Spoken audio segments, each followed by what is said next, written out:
বন্ধুরা, আজ এই রুই মাছটাকে আমি কেটে রান্না করব। হ্যাঁ, আজকে আমার বর কিন্তু বাজার থেকে এই বড় রুই মাছটা কেটে নিয়ে এসেছে। এবার আমি বসে গেছি রুই মাছটাকে কাটার জন্য।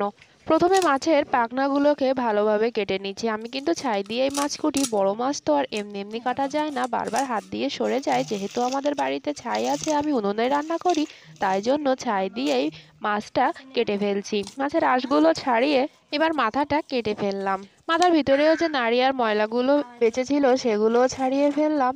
এই মাছের পেটে কিন্তু খুব বেশি একটা ময়লা হয় না, তবে যে নাড়িগুলো হয় সেগুলোর গায়ে অনেক তেল থাকে, তাই জন্য ওগুলো আর ফেলতে কিন্তু মন চায় না। ওগুলো দিয়ে অন্য একটা রেসিপিও তৈরি হয়ে যায়।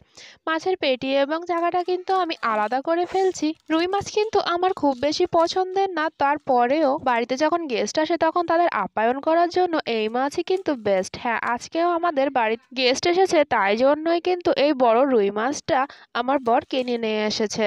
মাছের পিসগুলো কিন্তু আমি একটু বড় বড়ই করে কেটে ফেলছি। আমার মাছ কাটা কিন্তু প্রায় হয়ে আসছে।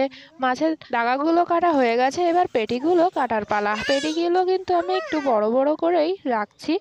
আমার মাছ কাটা হয়ে গেছে, এবার আমি বসে পড়েছি ধুয়ে নেওয়ার জন্য কলতলাতে। এখানে আমি অন্যদিন মাছ কাটি, কিন্তু আজকে আমার জায়গাটা একটু পরিবর্তন করে নিয়েছি। মাছগুলো ভালোভাবে কাটা হয়ে গেছে। এই আলু বেগুনগুলোকেই আমি রান্না করব মাছ দিয়ে। আলু বেগুনগুলো কেটে নিয়েছি, এবার বসে গেছি রান্না করতে। আমি প্রথমে মাছের গায়ে লবণ হলুদ মাখিয়ে নিলাম। এবার উনুনে কড়াইটা বসিয়ে দিয়ে তাতে তেল দিয়ে মাছগুলো সুন্দর করে ভেজে নেব। এই মাছগুলো কিন্তু একটু বেশি কড়া করে ভাজতে হয়। আমি কিন্তু এবার বসে পড়েছি মশলা করতে, ওদিকে মাছটাও ভাজা হয়ে যাবে। আদা রসুন বাটা হয়ে গেছে, সাথে শুকনো লঙ্কাটাও। মাছগুলোও ভাজা হয়ে গেছে ততক্ষণে। এদিকে বেগুন আলুটাও ভেজে নিয়েছি। এবার কড়াইতে দিয়ে দিচ্ছি পেঁয়াজ কুচি এবং বাকি মশলাগুলো, সেগুলো কিন্তু আর দেখাতে পারলাম না।